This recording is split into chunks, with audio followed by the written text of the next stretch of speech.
9,000 से ज्यादा घरों में दरारें, 330 लोगों की मौत, 857 सड़कें बंद, 10,000 करोड़ से ज्यादा का नुकसान। हिमाचल प्रदेश में इस बार मॉनसून ने जिस कदर तबाही मचाई, उसे देखकर पूरा देश सन्न है। 300 से ज्यादा लोग अपनी जान गंवा चुके हैं, लेकिन हिमाचल प्रदेश पर खतरा अभी बाकी है। मौसम विभाग ने आज और कल भारी बारिश का अलर्ट हिमाचल प्रदेश के लिए जारी किया है।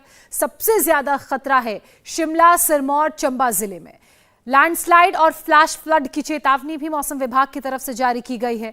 बादलों के प्रहार ने मंडी और शिमला का तो नक्शा ही बदल कर रख दिया।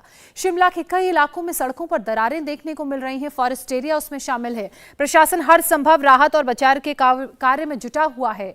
हिमाचल प्रदेश में 4 दिनों में 78 लोगों की मौत हुई है और इनमें 23 ने शिमला में भूस्खलन की 3 बड़ी घटनाओं में अपनी जान गंवाई। आज बीजेपी के अध्यक्ष जेपी नड्डा भी हिमाचल प्रदेश के दौरे पर हैं और जो प्रभावित जिले हैं, जो इलाके हैं, वहां जाएंगे, जमीनी हालात देखेंगे और देखेंगे कि किस तरह से यहां पर बाढ़, बारिश, लैंडस्लाइड और बादल फटने से लोग जो हैं वो तबाही की मार झेल रहे हैं।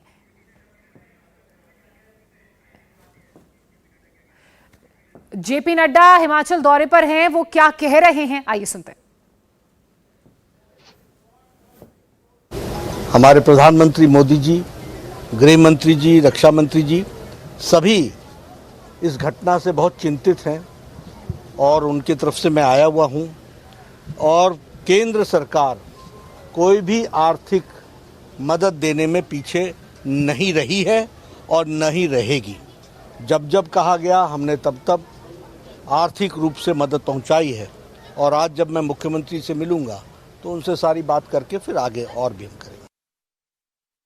नड्डा को आपने सुना, हिमाचल प्रदेश के दौरे पर हैं। उनका साफ तौर पर यह कहना है कि जिस भी तरह की हिमाचल प्रदेश को आर्थिक मदद की जरूरत होगी, केंद्र सरकार वो मदद देगी। ना केंद्र सरकार पीछे हटी है आर्थिक मदद देने से और ना ही पीछे हटेगी। आज उनका हिमाचल प्रदेश के मुख्यमंत्री से भी मुलाकात का कार्यक्रम है और जेपी नड्डा ने कहा, मुख्यमंत्री आपको तस्वीरों में नजर आ रहे हैं, उनका मुलाकात का जो कार्यक्रम है, उन्होंने कहा कि मैं उनसे भी इस बारे में बात करूंगा और जो भी केंद्र सरकार की तरफ से आर्थिक मदद चाहिए वो आर्थिक मदद दूंगा। पूर्व मुख्यमंत्री आपको तस्वीरों में नजर आ रहे हैं जेपी नड्डा के साथ और आज हिमाचल प्रदेश के मुख्यमंत्री से उनका मुलाकात का कार्यक्रम है। अनुराग ठाकुर भी आपको तस्वीरों में दिख रहे हैं। दरअसल जिस तरह से बाढ़ बारिश ने तबाही मचाई है और जो वहां पर हालात बने हुए हैं, उनका जायजा लेने के लिए जेपी नड्डा पहुंचे हुए हैं। मेरे सहयोगी पवन नारा भी इस वक्त शिमला में हैं, अलग अलग इलाकों में जाकर तबाही का जायजा ले रहे हैं। शिमला में आने वाले दिनों में किस तरह का खतरा है जो लोगों को परेशान कर सकता है,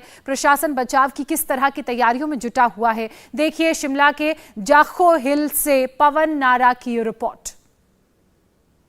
इस वक्त हम जाखो हिल इलाके में रामचंद्र चौक इलाके में है शिमला के, जहां पर दरारों ने लोगों की परेशानियां बढ़ा दी हैं। ये तरपाल आप देख रहे हैं, ये तरपाल सड़क पर इसलिए डाला गया है कि अगर बारिश हो तो और ज्यादा पानी दरारों के अंदर ना जाए। और जहां आप आगे देखेंगे तो पानी की वजह से दरारें 3 से 3.5 फीट ऊंची हो गई है। इसकी वजह से अब ये 1, 2, 3 पुश्तों में दरारें दिखाई दे रही हैं और नीचे के सारे मकान जो देख रहे हैं वो इसकी जद में हैं। बहुत से पेड़ ऐसे हैं जो खतरनाक तरीके से झुक गए हैं, उनको यहाँ काटा जा रहा है। ये बहुत ही पुराने देवदार के पेड़ हैं जिनको काटना भी इतना आसान नहीं है। मशीन काम कर रही है कि ये दरार है जो ढकी गई है ताकि इसमें और पानी ना जाए। और मैं एक पांव अगर यहां रखता हूं तो एक यहां लगभग 3.5 फीट की दरार है। और जब आप आगे बढ़ते चले जाएंगे तो मेरे कैमरामैन वहां फोकस करें तो वहां पूरे पुश्ते में दरार है और ये पूरा पुश्ता यहां से खिसकता जा रहा है। और जो ढलान यहां अमूमन ढलान होता था, अब वो दरार की वजह से एकदम सड़क सीढ़ीनुमा हो गई है और यहां आकर ये दरार और ज्यादा बड़ी हो जाती है।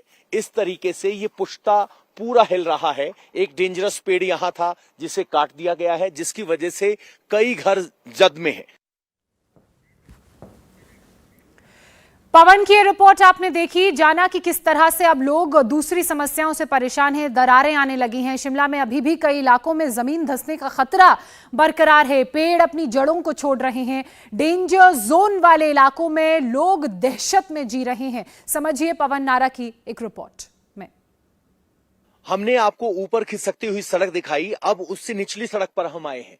यहां से देखने में आपको ये बहुत सुरक्षित दिखाई देगा, लेकिन ये जो कंक्रीट का पुश्ता है, यही पूरा पुश्ता 1 से 1.5 फीट हमारी तरफ झुका हुआ है और इसी के ठीक ऊपर वो बिल्डिंग पड़ती है और ये पूरा पुश्ता हिल गया है। उसका सबूत ये पेड़ है, क्योंकि इसी पुश्ते के नीचे ये पेड़ था जिसने अपनी जड़ें छोड़ दी, क्योंकि इस पुश्ते की तरफ से धक्का आया तो ये पेड़ टूटते हुए यहां गिर गया।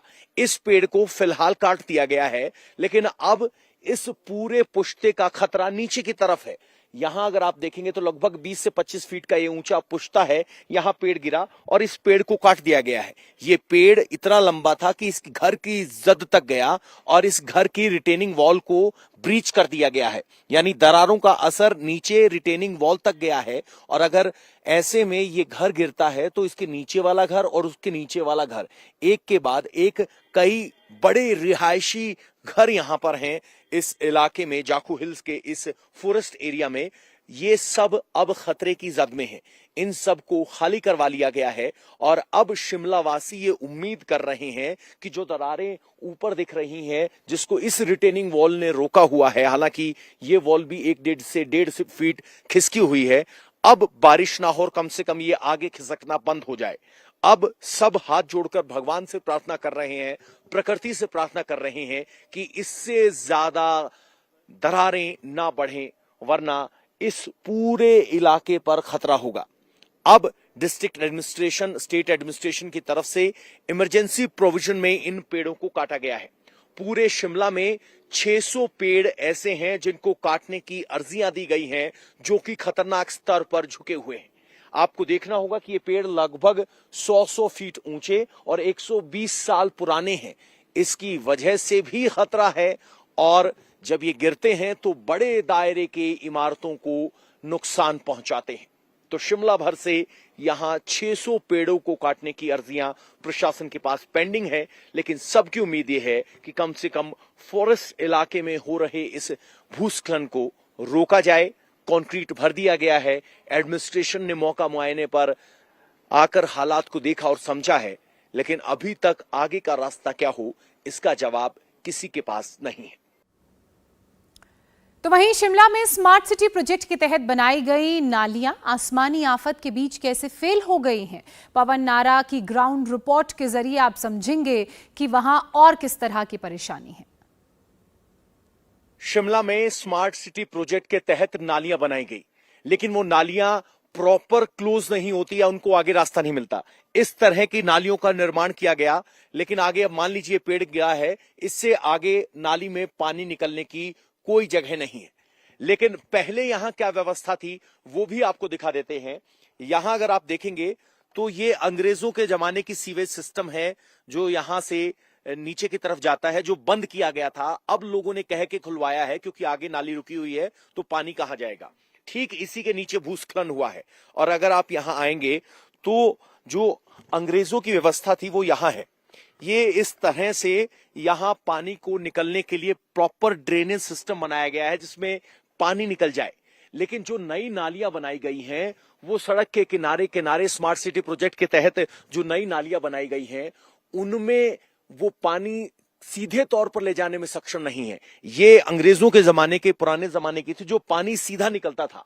लेकिन अब ये नालियां ब्लॉक हो गई तो पानी पहाड़ के अंदर मरने लगा और नतीजा ये है कि यहां अब दरारें दिखने लगी हैं। स्थानीय लोग कहते हैं कि इस तरह की व्यवस्था कहीं बेहतर थी, जिसने शिमला का 100 साल से ज्यादा ख्याल रखा, सुरक्षित रखा। लेकिन जो स्मार्ट सिटी के तहत नालियां बन रही हैं उनकी साफ होने की व्यवस्था नहीं है और नाली जहां रोड खत्म होता है वहां से आगे कहां जाएगी। अगर वहां ढलान नहीं होता तो पानी खुला चलता है और वजह जमीन धंसने लगती है। इंडिया टीवी हर वक्त हर जगह डाउनलोड करने के लिए सर्च करें India TV news Google play store या ऐप स्टोर पर।